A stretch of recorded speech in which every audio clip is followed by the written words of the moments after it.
Right, welcome drifters, finally, to another video. This time I'll be doing another ultra overpowered build, at least in my opinion, which I called the Tesla Coil. This one is based off the original electric toilet build. For those unfamiliar, we're utilizing the Sentinel body in combination with the Siphon and the Maelstrom. And that's why it was called the electric toilet originally, because the Siphon plus the Maelstrom effect makes it look like a little siphoning all the projectiles. Anyway, so the Tesla Coil version, the Enemies 2.0 part 2 version of the build, is different because first of all we got so many different changes, buffs, but most importantly we got the new charged shields mode, which works greatly with the thermal lance weapon. And because of this we'll be skipping the hidden power part of the build, and this is pretty much the biggest difference between the two builds. So the first reason why we're starting in draft mode, first of all, this build is very viable in normal. It's very strong in the early game, and strong in the mid game, and strong late game. You can easily get this one off. The main reason for the draft mode is because Maelstrom, as it is sometimes hard to find, and it's the only unreliable thing really in this build. Starting in draft mode can kind of mitigate this, because you can restart the run over and over again until you get Maelstrom from the get-go. Now here I didn't get Maelstrom, but I decided to just stick with it, and this is the run I've chosen for the video. But that's the main reason I'm starting in draft mode. First of all, don't forget that in the end of the video there will be the full mod list plus the links to all the relevant build ideas you might need. So the full overview of the build. I'll explain the core mods and the starting mods and all this a little later on. Before this I will do a full overview of the build. So first of all, as I mentioned, the charge shields is the core part of the build, the new mod charge shield. If you're not familiar with it, it basically helps you increase your shield power and radius over time while you are charging your weapon. Upon releasing the attack or the charge, the effect is lost gradually over time, although quite quickly. So for this reason, the thermal lance is pretty much the best synergizing weapon for this kind of scenario, because as you know, the longer you keep it charged, the stronger it gets. So that means that basically you have the charge shields at 100% power most of the time. The next important thing is the Sanctuary super mod, but we'll talk about that later. Why did I choose the Siphon? Because basically the Siphon has one of the biggest radiuses already. That coupled with the charge shields makes it even a larger razor. You can actually cover pretty much the whole fighting area. The innate recovery effect of the Siphon shield, which was like 1.5% of your maximum shields recovered per second, is amplified 2 times due to the charge shields effect. So that means the recovery becomes much more potent.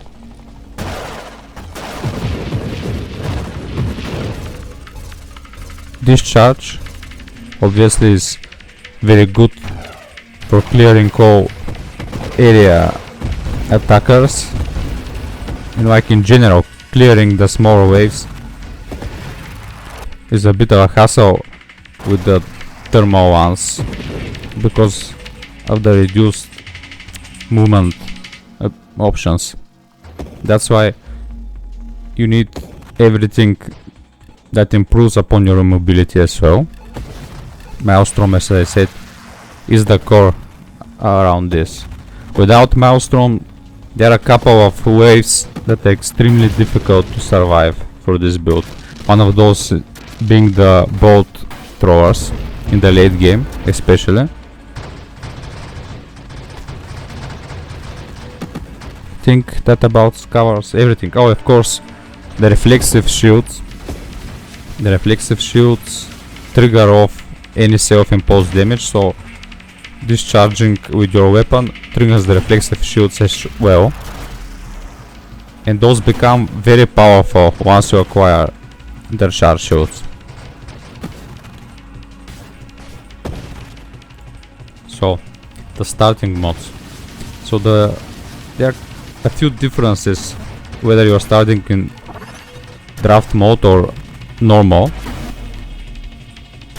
but in general one of the main things I would focus on getting is power reserves, because that negates a big portion of the downside of the thermal ones, which is the mobility part.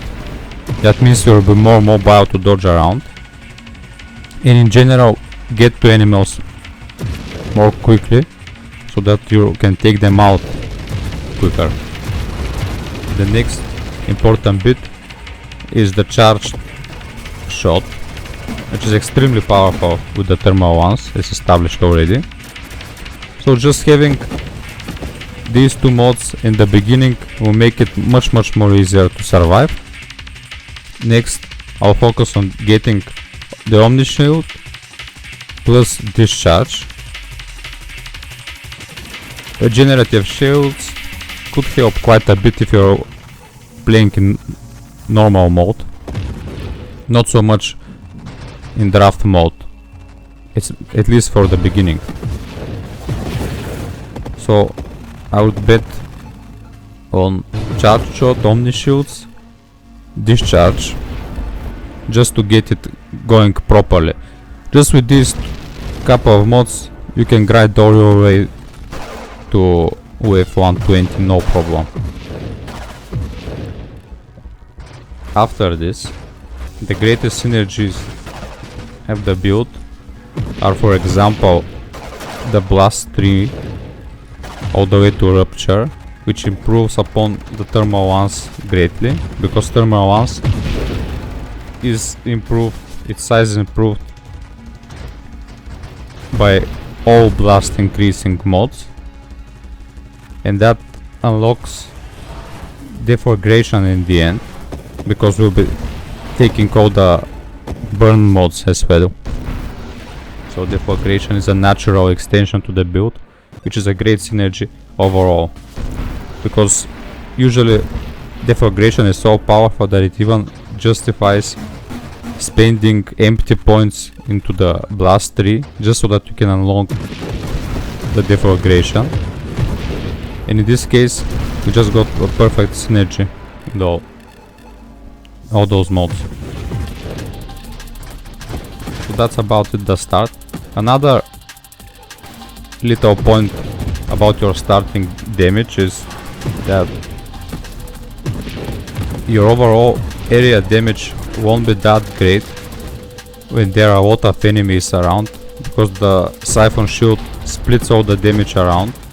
So it might be a worthwhile idea in the beginning to get to corrosion as well, so that the Siphon shield spreads around evenly.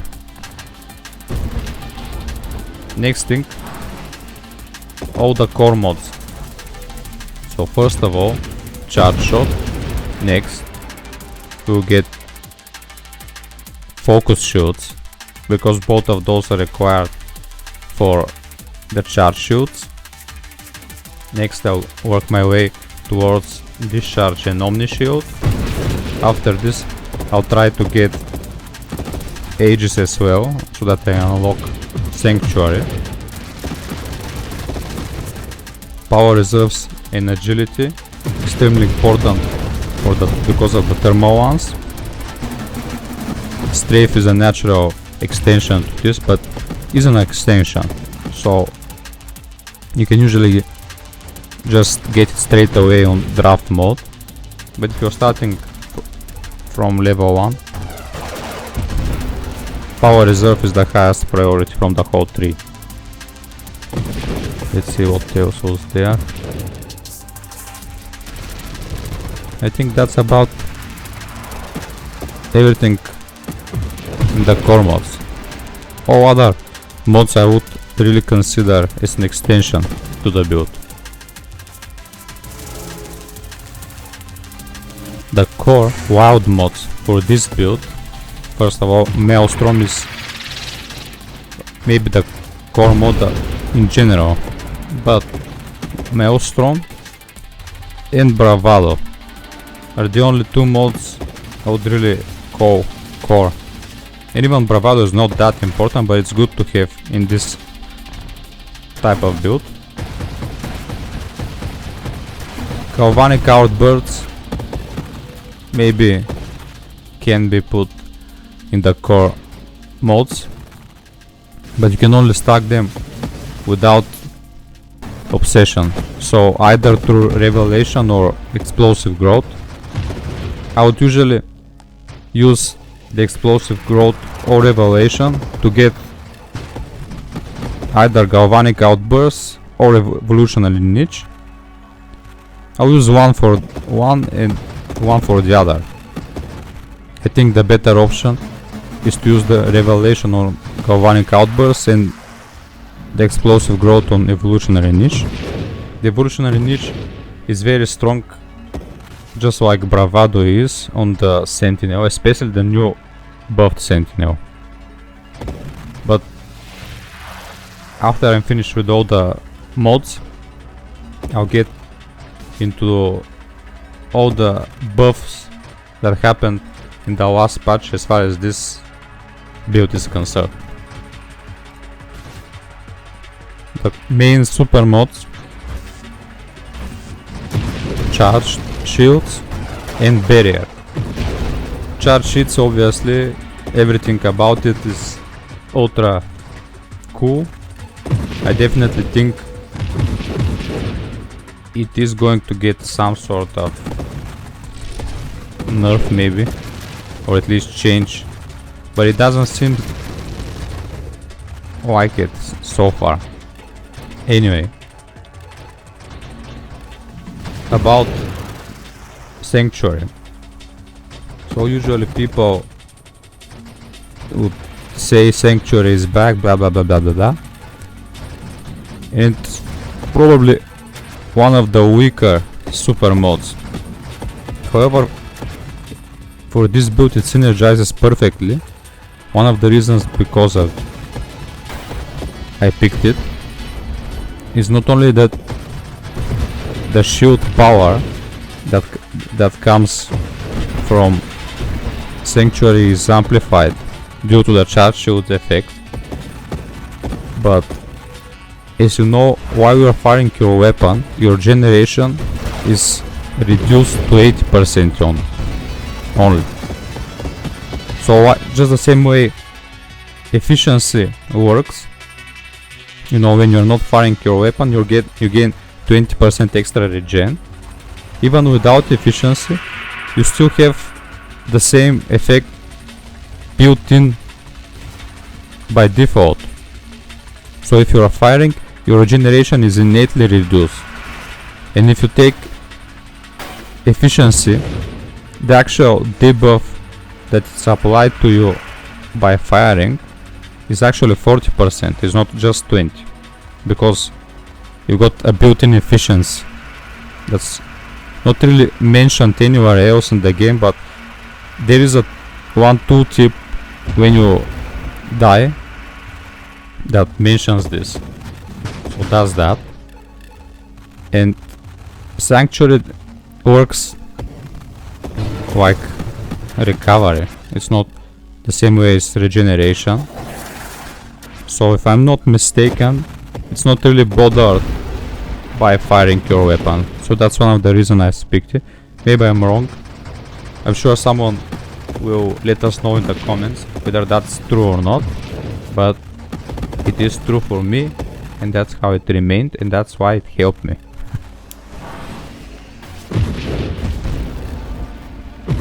The extension of the main mods, the list is very big, and obviously you can't get everything. So I'll go over all of them, and I'll mention which seem most important to me across different situations. But you have to pick and choose either whatever you're just able to get. And I also mention which ones to priorities in cases you have to pick one over the other. So first of all, we can get Rupture, like I mentioned before. The whole blast tree plus Rupture. I consider it as an extension because it's not really required for the build, but at the same time it's one of the best extensions you can get, so it's really important as well. Not only for the reason that it helps you get deflagration later on, but like in general the Rupture effect is really potent in the late game, because this build being as powerful will get easily to wave 400, 500. So if you don't know, the Rupture deals its damage based off the max hull of the destroyed enemy. As the game progresses and you get to a higher wave, the enemies scale and they get much bigger and bigger hulls, resulting in a far better scaling of the Rupture. Next thing, we've got fire rate modes like Burst Fire and Warpath. Both of them are very good for the thermal ones. Not really required, but I would first try to get Warpath and maybe get the Burst Fire later on if I've got available points. The main reason I picked Warpath with a higher priority is because later on you can also get Streamline, which is very beneficial in general to this build. You basically have no penalties for taking Streamline, and you get a very strong boost in your mobility. Both Streamline and Warpath are required for Leaf of the Wing later on, and you will be getting hit a lot with this build. But there are some situations where you could utilize the Leaf of the Wing quite well. Blink, good in some situations. Personally, I'm not the biggest fan, because I don't really like that big reticle on the screen, but it's something that just gives you more options, so there's no downside to it really. Strafe, like I mentioned before, very important. At least to me, Strafe is just gaining more and more value with each next patch. The whole burn tree purification might aid in the overall recovery as well as damage output, no brainer there. Sometimes you might want to get a construct to help you on in the late game. The new improved drones are a very good example for this. If you get your hands on drone specialist, then I think it's a reasonable idea to invest a little more in drones and get the defense drones, especially the rampart position and that mod. I don't remember the name now, let me check. that mod that helps survive the tracer shots. Let me see. Not sure what was the name, but this is part of the defense tree. Yeah, you'll spend roughly 5 points to get the defense drones. And defense drones are really great against projectiles, which you don't have the biggest problem with due to the Maelstrom. You could swap the drones for a turret if you get your hands on the turret specialist, because the turret was also buffed quite substantially recently. Overall, getting constructs, I would say, is the last priority of the extension mods, but could help in some situations. There is a counter synergy actually with Maelstrom and the defense drones, because it actually helps your drones get hit due to the projectiles being spun around. But I still find it beneficial. Core shielding, no downsides to getting that, especially actually channeling, keeping yourself at all time on a lot of stacks of armor stacks due to the channeling effect, and the discharge triggering the channeling even more would actually increase your shield power quite substantially, and getting core shielding afterwards would only make the discharge even less harmful to you, so no downsides to it either. You could get emergency systems, like in general very niche mod, especially on only shield builds, but you will notice later on in this run there were more than several occasions where I actually lost the shield and I barely made it out, so maybe emergency systems is something worth to take into account. Weaponized shields, I didn't put this one into the core mods because it's not really required, but the weaponized effect amplifies your damage output greatly. Adrenal module is a natural extension to the regenerative shields, which increases your damage output, so nothing bad taking this one either.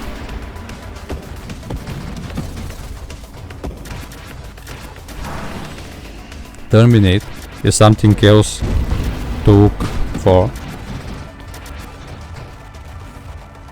There is no downside to taking this one.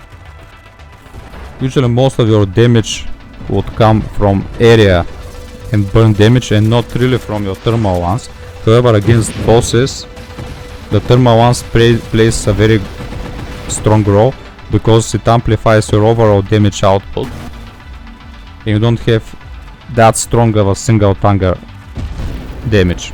So the thermal ones plus terminate is extremely good against champion and boss enemies. The skirmish that leads to terminate is pretty much a lost point, but I think terminate makes up for it. Conversion is another point that you might want to spend on an extension mod. One of the reasons for it, besides the conversion effect, is the newly upgraded conversion buffed mod. It actually provides 5 points to your health and shields after you take it, so that just increases your max shields 2 times, and it works really great overall with big shield builds.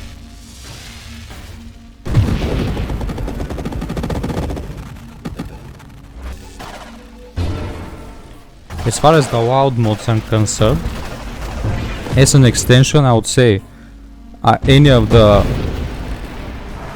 not any, but either drone or turret specialist mode.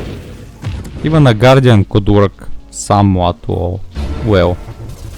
But I would only consider this if I get like a quantum decoherence or like multiple challenger modes or multiple grandiose. Speaking of which, there is no downside really to stacking grandeurs with this, because you're already very immobile.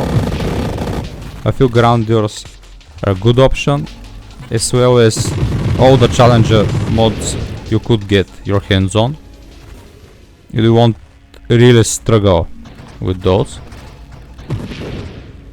especially if you get a few challenger modes at the same time with either revelation or explosive growth, or with both really. If you get 6 challenger modes at the same time, you're most likely going to ruin your run. But in cases where you get cyan with the whole composition, you can actually just avoid everyone for a few seconds, and the cyan will take care of the whole mess.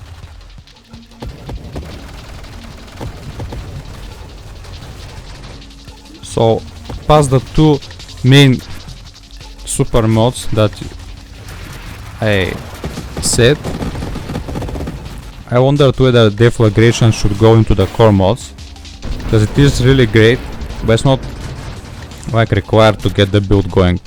So I put deflagration as an extension super mod, however, as the most important extension super mod, and pretty much is the only one that I would really like require to get as part of the build, although it really is an extension to the whole thing. Leaf of the Wing could help in some situation. It's good that it reduces your overall sight, which works well with Streamline as well as Winnow. So if you get all of those at the same time, that's a really strong combination. The defense drones would actually synergize well with this in helping you preserve the leaf and the wind effect for longer. Next thing is, if you actually focus a little more on the weapon mods, you could unlock mastery and improve the thermal once more, which would help with taking stronger enemies easier. But in the late game, I found that the biggest threat and problem to this build is your ability to maneuver around, especially against hammerheads and like enemies that ram you around. You really don't have much options besides strafe and blink. So Apotheosis is something that can be considered as a very strong extension in the late game. I don't think I managed to get it during this run, but I found it very potent against ramming, especially like this Seraph. You know, in the late game, charging Seraphs become a big deal. You won't really downgrade your power that much. And I think that's about it as far as the extension super mods go. So let's see what are some interesting important new buffs or changes to mods regarding this build that happened in the last patch. So first of all, Radiant Shields base radius was increased buff to 50% from 40. Shield radius was increased to 25 from 20%. That's actually amplified quite a bit when playing with the Sentinel and with the charge shields.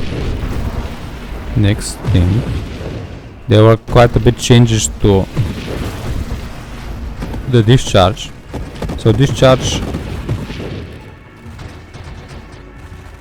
I won't go to all the details about it, but in general discharge would make so that it deals much more consistent damage with bigger shield radiuses, especially like we've got that much big radius because of the charge shields.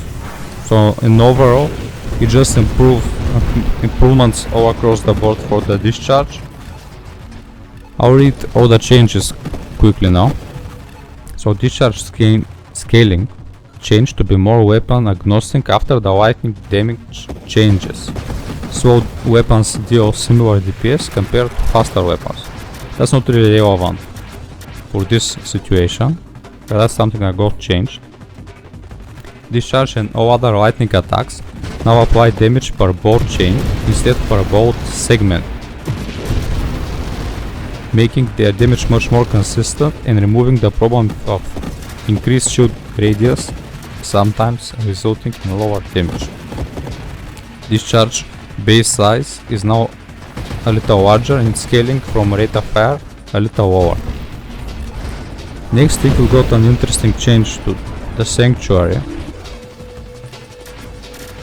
Sanctuary's base shield recovery rate is slightly lower, 3 health per second, coming down from 3.6.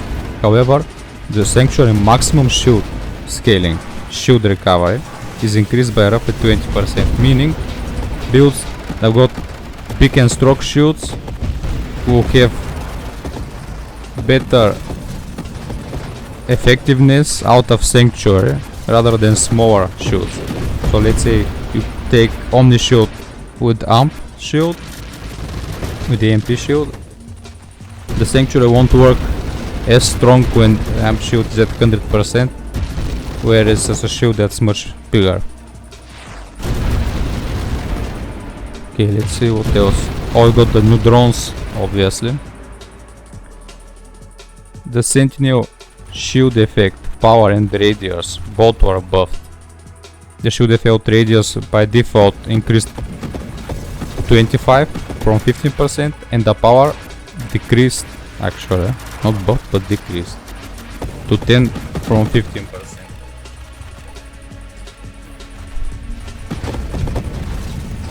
And I think, let's see,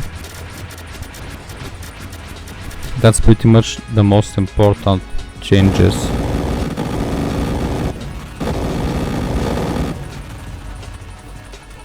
Concerning this build. Maelstrom was changed quite a bit, but in all reality it is really relevant with charge shield builds because the Maelstrom gets very strong regardless.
So I'll let you watch the late game peacefully without me interrupting it. But before this, I'd like to remind you that this patch, Enemies 2.0 Part 2, is going live most likely towards the end of this month, so not that far away, maybe just a few weeks to go maximum. So once the update is live, either on the same day or the following days, I'll try to do as many live streams as possible, at least one. And just like on the previous one, the previous time the last update launched, some of you might remember, there was a giveaway provided by Pixel Jam Games, and I also got a few copies of the game to give away, so you might want to check this one out in case you don't have the game or you're wondering about getting it.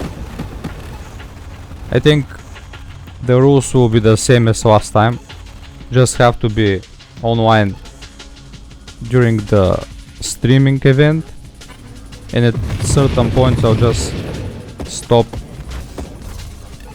take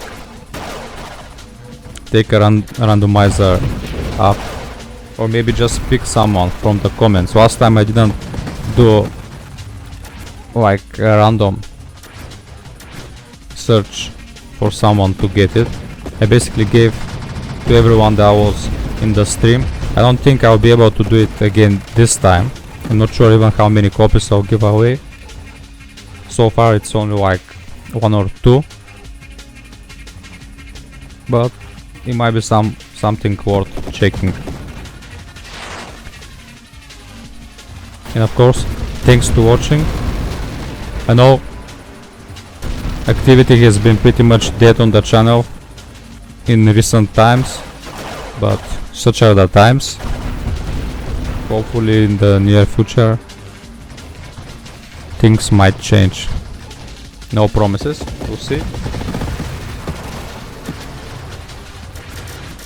If you forgot, at the end of the video there will be a full list of the mods for the build. In the description I'll put all the relevant links and ideas for it, and in our Discord server you can find in the build section. This build will be added to the rest. That's it. Thanks for watching and see you next time.